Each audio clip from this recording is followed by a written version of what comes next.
The Lighthouse by Henry Wadsworth Longfellow. The rocky ledge runs far into the sea, and on its outer point, some miles away, the lighthouse lifts its massive masonry, a pillar of fire by night and of cloud by day. Even at this distance I can see the tides, upheaving, break unheard along its base, a speechless wrath that rises and subsides in the white lip and tremor of the face. And as the evening darkens, lo, how bright, through the deep purple of the twilight air, beams forth the sudden radiance of its light, with strange unearthly splendor in the glare. Not one alone, from each projecting cape and perilous reef along the ocean's verge, starts into life a dim, gigantic shape, holding its lantern o'er the restless surge. Like the great giant Christopher it stands, upon the brink of the tempestuous wave, waiting far out among the rocks and sands, the night o'ertaken mariner to save. And the great ships sail outward and return, bending and bowing o'er the billowy swells, and ever joyful as they see it burn, they wave their silent welcomes and farewells. They come forth from the darkness, and their sails gleam for a moment only in that blaze, and eager faces, as the light unveils, gaze at the tower and vanish while they gaze. The mariner remembers when a child, on his first voyage he saw it fade and sink, and when, returning from adventures wild, he saw it rise again o'er the ocean's brink. Steadfast, serene, immovable, the same, year after year, through all the silent night, burns on forevermore that quenchless flame, shines on that inexhaustible light. It sees the oceans to its bosom clasp, the rocks and sea sand with the kiss of peace. It sees the wild winds lift it in their grasp, and hold it up, and shake it like a fleece. The startled waves leap over it, the storm smites it with all the scourges of the rain, and steadily against its solid form press the great shoulders of the hurricane. The seabird wheeling round it with the din of wings and winds and solitary cries, blinded and maddened by the light within, dashes himself against the glare and dies. A new Prometheus, chained upon the rock, still grasping in his hand the fire of Jove. It does not hear the cry, nor hear the shock, but hails the mariner with words of love. "Sail on," it says, "sail on, ye stately ships, and with your floating bridge the ocean span. Be mine to guard this light from all eclipse. Be yours to bring man nearer unto man." You're listening to the podcast Inside Your House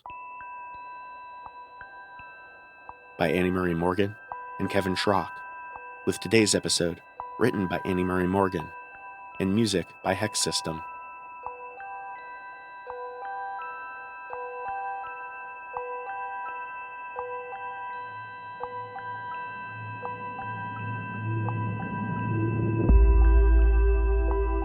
Season 3, Episode 11.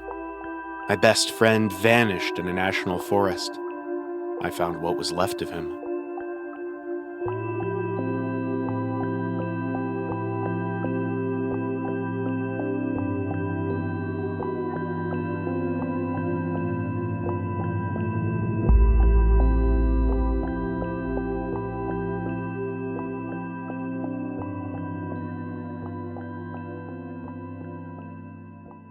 I wasn't delusional enough to think that I could compete with trained search and rescue officers. If there was something left of Thomas that the dogs couldn't sniff out, some sign that the infrared helicopters couldn't spot, that dozens and dozens of park rangers and military volunteers somehow failed to see, I didn't think I had any chance of finding it. But what I did believe is that they conducted their search logically, and that perhaps Thomas hadn't behaved logically when he got lost, if he even got lost at all. And no one else was going to go into the woods and try to find him based on something completely illogical. No one else but me, because he was my best friend. And even though the searchers were packing it in, I wasn't ready to give up on him. With each hour that passed on my journey into the middle of nowhere, with every mile that I covered, I felt more and more sure that I was on the right track, and I felt more and more certain that Thomas had not gotten lost in those woods. I believed that something had lured him away. Searchers had only a few hours between when I sounded the alarm and when a storm came through the area, but it was enough time to garner something very peculiar. Thomas had been heading in exactly a straight line. Thomas had told me that he was hiking a short backpacking loop over the weekend, but the dogs that the rangers could scrounge up on short notice were certain that he'd left the trail the second it swung south. He'd kept going, straight northwest, and just before the rain began, the dogs tracked him going into a small lake. We might have worried that the answers were in there, but just before the rain washed everything out, the dogs circled to the other side, and they picked up his scent. Exactly northwest, as if he'd swum through the lake in a perfectly straight line so as not to lose his heading. And it was that heading that I was now following. The rangers had searched in a circle, about 10 miles in every direction from where he vanished, because they assumed he was lost. I was assuming that he wasn't. I was assuming that he had gone somewhere. And wherever it was, I was going to go there too. When I reached the lake, I didn't swim through it. Markers left by searchers ensured that I wouldn't lose my path. But past that, it was up to me to keep perfectly northwest. And over boulders, down steep hills, and through creeks and shallow branching rivers, I kept to my path. And as I saw broken sticks, freshly turned leaves, and even the occasional footprint, I felt increasingly hopeful that Thomas was still alive. I was certain I could still find him wherever he'd gone. As I got deeper into the woods, the hills grew taller, and the land felt older. That was a correlation throughout all of the wild places in our state. There was enough flat land that the spots with hills and caves and ravines were left alone simply because they were more difficult to civilize. So as the hills grew taller, so did the trees, and the flora and fauna grew older.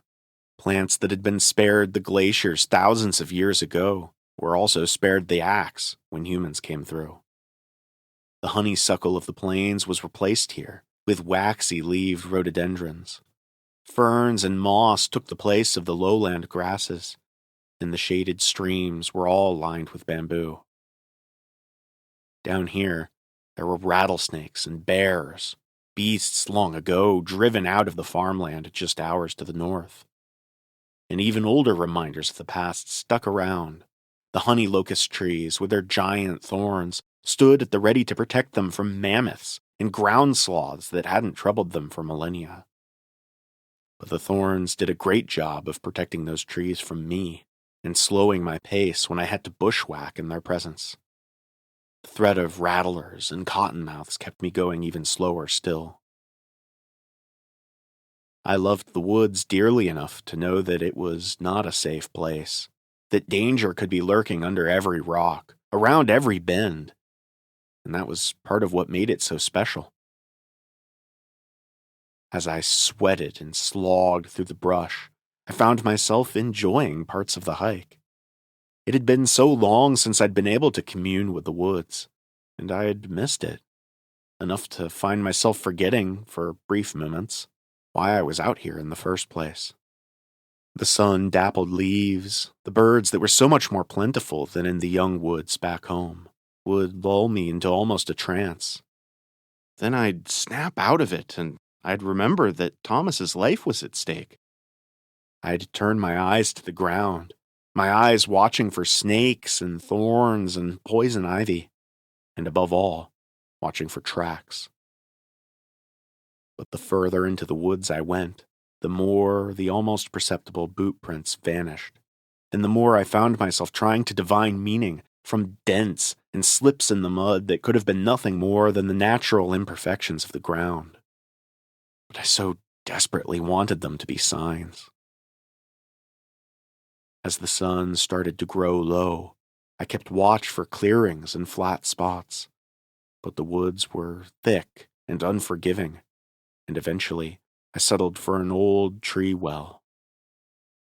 I left my tent packed and just set up my tarp, tying one end to the ripped-up tree roots and staking the other end in the dirt. Normally, I slept like a baby in the wilderness, but that night, jammed into the shallow tree well, with the roots and rocks digging into my back and dark thoughts digging into my mind, I hardly slept at all. As I mentally tossed and turned, because physical tossing and turning was impossible in the hole I slept in, I pondered what exactly it would mean if I found Thomas. I wondered what state I might find him in, if I did find him. And of course, I wondered what exactly he might be looking for out here. I wondered if it might be something he's been searching for a long time. Because this was not the first time Thomas had gotten lost in the forest. In this forest, no less. I'd heard the story dozens of times over the years. It had happened just a bit before we met, and as we grew up, his parents told it with more and more levity, as time helped them forget the true terror of the experience.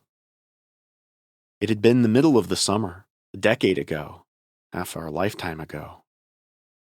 Thomas and his family were camping at a park much further north. Different park, sure, but it was the same forest. And just as they were gearing up for a night of s'mores and scary stories around the fire, Thomas took off. His parents watched him wander slowly but purposefully into the trees, and they figured that he just didn't want to make the trek to the camp bathroom. But as the minutes ticked by and he didn't emerge from the dark woods, they knew something was wrong. When they called in the rangers, they could only do so much in the dark. They found Thomas by chance the next day. He'd been spotted walking through a farm 6 miles away, and the man who spotted him had to yell his name over and over again to get his attention. He'd said that Thomas was so tired, so dehydrated, he was almost in a trance. Once he recovered, his parents started quizzing him on why he'd left, and he'd said he'd spotted a dog and he was worried it was lost, but it kept running away from him, just out of reach. And by the time he gave up, he was completely lost. But Thomas was hard-headed enough back then that he was sure that if he just kept walking, he could find his way home. In preparation for this journey, I'd dug up the old news story where they'd interviewed the farmer who found Thomas, and I'd traced a line from his farm back to the campground Thomas's family had been staying in. If he'd gone in a straight line, he could have been heading south and a bit to the west, towards the primeval center of the national forest. Woods that had been spared any logging, even hundreds of years ago. True old-growth forest. His heading, when he'd vanished this time, straight northwest, left from a very different vantage point, but it also pointed right towards those ancient woods. I've always believed in supernatural things, even if I've never been lucky enough to witness them. And that was a coincidence I simply couldn't ignore. I'd become convinced that something had tried to call Thomas away all those years ago, and it had failed. But this time, it had called him away again. And this time, perhaps it had succeeded. After my night in the tree well, I was sluggish. I felt both the lack of sleep and my lack of recent exercise. I was no stranger to the woods, but it had been a long time since I had hiked like this.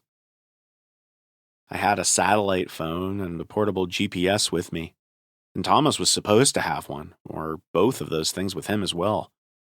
But if he did, he wasn't using them. I checked my progress on the GPS and saw that I'd covered serious ground yesterday, enough to move slowly today and still reach the center of the forest well before nightfall. By mid-morning, I was already noticing a change in the trees. They reached up higher, and the trunks grew wider, and the extra sun between them made the undergrowth denser, snagging at my shoes and my pack and slowing my progress. Though my arms were sluggish and my eyes heavy, I kept careful watch of anything that might signal I'd reached my destination. I was certain that whatever had called Thomas out here, well, it would be noticeable in some way, wouldn't it? I kept watch for some grand waterfall or a massive cave, anything at all to signal that there was something otherworldly here that had unfinished business with my best friend. And as I failed to see any sign of something wondrous, I started to grow jealous that I myself couldn't sense whatever it was out here that called people away.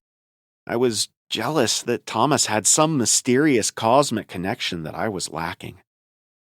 It was an irrational feeling, of course, because for all I knew, something terrible had happened to him in these woods. But still, he was deemed worthy enough to meet a mysterious fate that I had been spurned, and that hurt. I'd grown up camping and hiking in these woods just as he had, and they'd never called me away into the dark. After hours of hiking through the ancient woods, I checked my GPS again. I was right in what should have been the center of the forest. If anything, I was a little past it. I started to wonder if maybe I was being delusional. I peered into the forest desperately for some mysterious clearing, some elusive animal, any kind of sign that there was something fantastical here. That Thomas had not simply gotten himself lost in the woods and was either starving or already dead. My tired eyes grew even heavier in the afternoon sun. Just as I was contemplating lying down and taking a nap, I spotted something ahead of me in the brush. I saw a hand first, skeletal, filthy, and clawed around a tree. And after I flinched, after I recognized it for what it was, something human, I forced my eyes to look further up the trunk. And there, I took in his features all at once. Dark hair, eyes that looked just as tired as mine, and a face that looked almost familiar, but not so much that I recognized him right away. And that scared me. It was Thomas, but his time lost in the woods had made his cheeks sunken and his flesh leathery. He was borderline unrecognizable. Thomas? I'd meant it as a greeting, but it came out as a question. He didn't say my name back, and the way he looked at me, peering from behind the tree, unsettled me.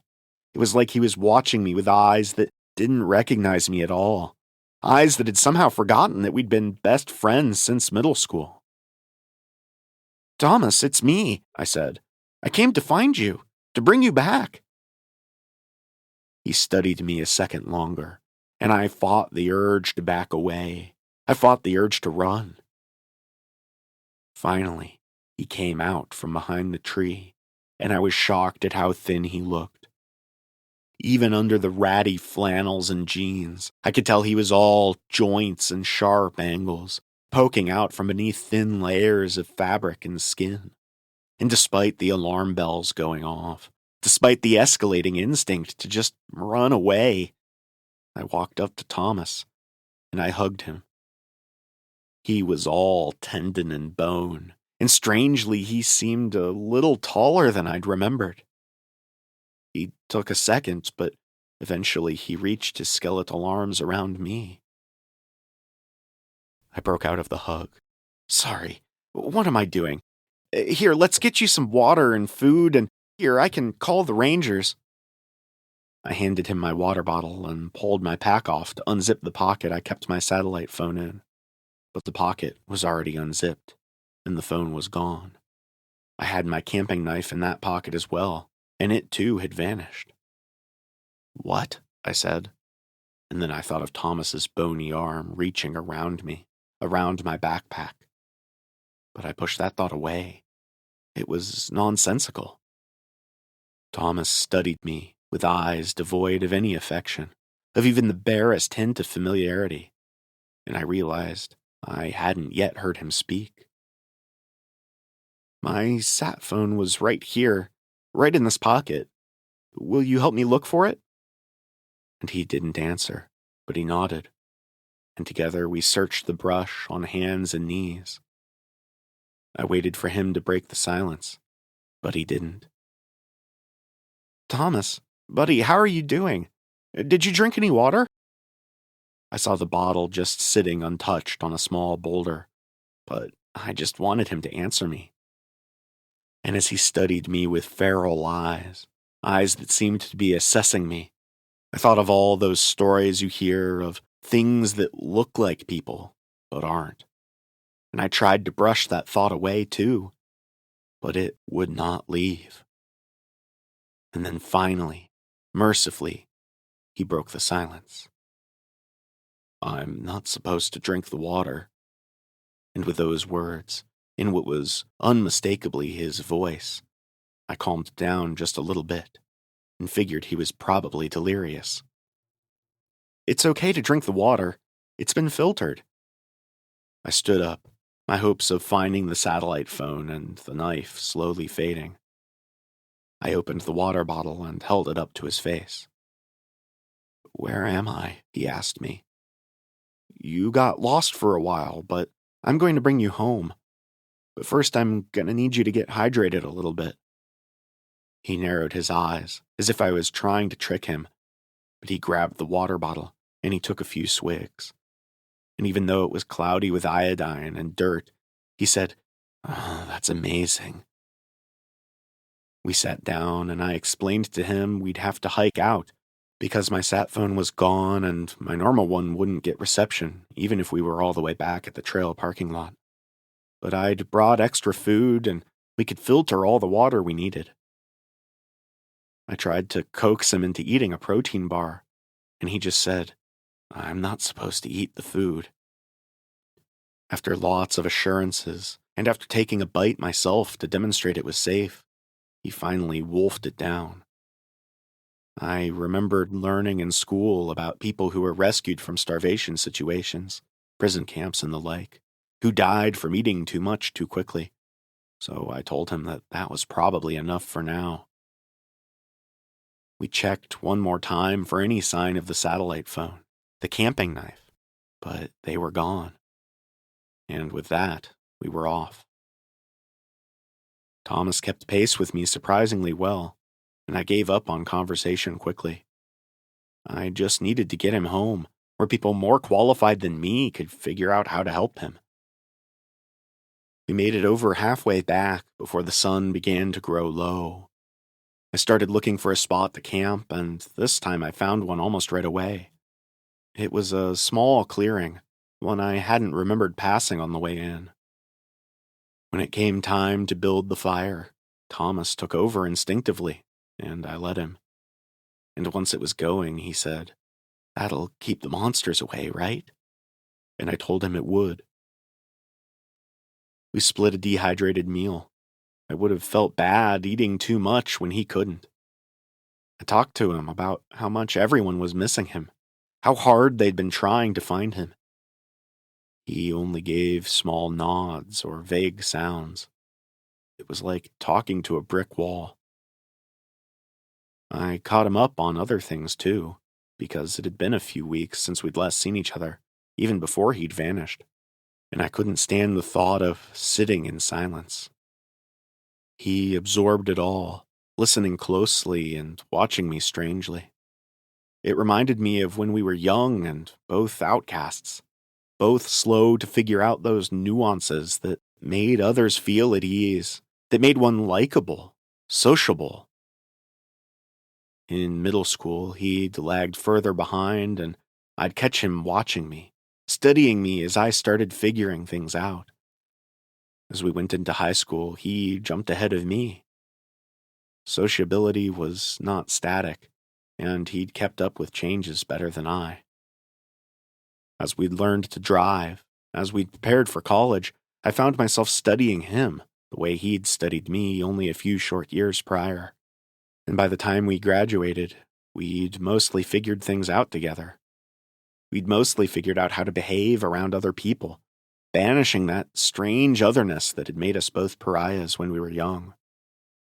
But sometimes, when it was just us, we dropped the pretense, and we would just be quiet and strange together. In a comfortable way, though. And this strangeness was anything but.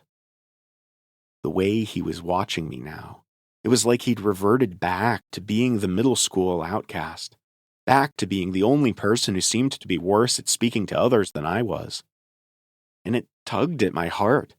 It made me feel immensely guilty for the thoughts I'd been having about him creeping me out, as well as the thoughts I'd had earlier in the day about being jealous that he'd been summoned out here for some grand, unknowable purpose. Looking at his skeletal frame, I felt silly for the idea that had brought me out here, the idea that this was all part of some cosmic plan, one I'd been furious I'd been left out of. When it was time for bed, it was a close fit. I only had a one-person tent, and a backpacking one at that. We unzipped the sleeping bag and laid it down to keep out the nighttime cold of the earth, and we wrapped a thermal foil blanket over the top of us. And though I'd hardly slept the day before, though I was exhausted, I felt my thoughts creeping back into paranoia as the night grew late. I watched the stars overhead start to move, and I pondered how exactly my backpack pocket had come open. The one that held the precious satellite phone and a knife that was now unaccounted for. We'd slept in close quarters before, at sleepovers, but never like this. Thomas's bony arm was jabbing into my side, and I felt like I could scarcely breathe without disturbing him. And I couldn't shake the strange thought that this was not the Thomas I knew. Because when you know someone so well, when you're best friends, you're aware of the way that they carry themselves, the way that they talk, the way that they walk, the way that they breathe. And as Thomas sat breathing next to me, I became aware of the fact that his breathing did not sound familiar to me at all. With my thoughts drifting to the uncanny valley, to mimics and skinwalkers and all those horrible things you hear about that you hope are just urban legends, I decided I wouldn't sleep at all. I decided to stay awake, just in case. I watched the stars drift. I watched the clouds come out and cover them completely. Hours into my restless, feigned slumber, I heard Thomas's breathing shift. It became slower, quieter, as if he was trying to be silent. I kept my head straight, and I looked into the corner of my vision, peering over at him. And there I met his eyes, staring straight back at me. Neither of us blinked for what felt like an eternity, and eventually I looked back up at the stars, but I never felt his gaze leave me. I felt his eyes on me all night, the eyes that had studied me so closely, yet seemed to have no idea who I was.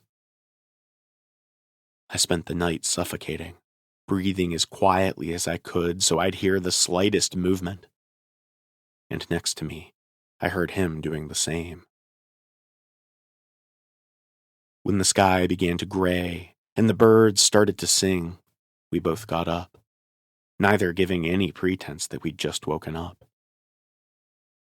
The daylight banished my fear with amazing quickness, though. I had Thomas drink more water, eat just a little, and I did the same. The one thing I didn't feel bad about doing that he couldn't, though, was drink a cup of coffee. I'd need it to get me through the day. I offered him a sip and said he probably shouldn't have more than that. He accepted and spat it out instantly. "What is that?" he asked me, genuinely bewildered at the taste. And with that, I felt my heart sink. Just how much of the starvation damage would be permanent? We walked silently again, and he kept pace. When I started to lag, he forged ahead, his wiry frame holding a boundless energy. And I stopped thinking all of those horrible thoughts about him being some kind of creature, about him plotting to hurt me. And I started wondering what kind of future he might have when he got back. Thomas was always the smart one, the one with ambition. He was always making these grand plans about what he was going to do when he grew up, and he never stopped making them because we really didn't feel like we were grown-ups yet. Not until we graduated from college. Real adulthood hadn't even started, and already his future might be gone. But sometimes, if I was being honest, I'd found myself worried about what Thomas might do with his future. Thomas was the kind of person who was always holding something back, the kind of friend who'd feign oversharing, but really you could tell there were things that they kept locked up, secrets that had never seen the light of day. And sometimes, at nights out at bars or sitting by the fire, that side of him scared me just a little. And then, in the daylight, those feelings would evaporate. Daylight brought me back to the present. It prompted Thomas to finally break the silence. "It's so bright here," he said, his voice startling me, "and so quiet." He stopped walking. "Is it like this all the time?" "Thomas, what are you talking about?" He pointed up at the sky. "Is the sun always out like this?" In the way he looked at me, with genuine wonder as if a sunny day was something completely new, it scared me. "Thomas, what's my name?" His budding smile vanished. "I don't know." "You don't remember me at all?" I asked him. "We're best friends." He didn't answer that. He just forged ahead, striding through the undergrowth as if the branches and thorns didn't bother him in the slightest, as if walking through the brush was second nature. As we got closer to the trail, I started to recognize more and more spots from helping the searchers, and I worried that once we got out of here, I'd never get any answers from Thomas about what had happened to him out here. I told him to stop, and we sat around some logs, around the ashes of another camper's fire, perhaps even one he'd set up on his way to wherever he'd gone. And around the ashes, I said, "Tell me what you do remember." He responded, almost childlike, "I don't want to talk about where I'm from. I like it here so much better." "Tell me about the last time you were here then, Thomas. What do you remember before you got lost?" He grabbed at a nearby rhododendron, rubbing his fingers over the dark foliage. I thought he was studying the leaves, grounding himself. But he said, "My hands look so different in the light." I didn't know what to say to that, so I just nodded at him to continue. "I don't remember much," he said quietly. "I wish I remembered you. I think you're nice." "Well, that's okay," I told him. "Just tell me what you do remember." "I remember camping. My mom and my dad were with me, and we were going to make marshmallows and tell scary stories." And as he talked, I studied him, the way he curved his mouth when he talked, the way he brushed his hair out of his face. It was all different. None of it matched the way he talked before. All of his mannerisms had shifted entirely. And I had to pee, so I went into the woods real quick. But someone had lost their dog, and I couldn't leave him all scared and alone in the woods out there, so I followed him. I watched the way he raised his hand up to his mouth to start chewing on his fingernails, a nervous habit he'd never had before. At least, not the Thomas I'd known. But the dog wasn't a real dog, and he wasn't lost. And he took me to the bad place. "Thomas, This Thomas looked around, gazing up at the sun, and he smiled. I never thought I'd get back here. I thought I was going to get old and get slow and the monsters would get me, and that would be it. He looked back down at me. Thank you for finding me. All I could do was nod and stand up. We booked it to the trail, back to the entrance. I was desperate to get this man home. He'd been away for so long. Only when we got back to my car and closed the door did I let myself relax, and I put my hand on the bony arm of the stranger beside me, and I gave it a reassuring squeeze. He wasn't who I was looking for, but that was okay, because he was who Thomas had wanted me to find, so I'd take care of him. The Thomas I'd grown up with, he wasn't coming back. My best friend, whatever he was, had decided that he couldn't stay here if it meant leaving a child to suffer in his place. My Thomas had gone back home, back to a place where the sun never rose and monsters prowled in the dark.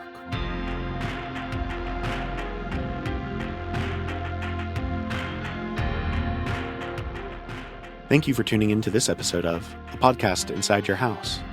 To hear every tale of terror as they're released, subscribe to our show on your podcast app or on YouTube, or follow us on Instagram, Tumblr, and Blue Sky. And until next time, remember that just because something calls to you doesn't mean you have to answer.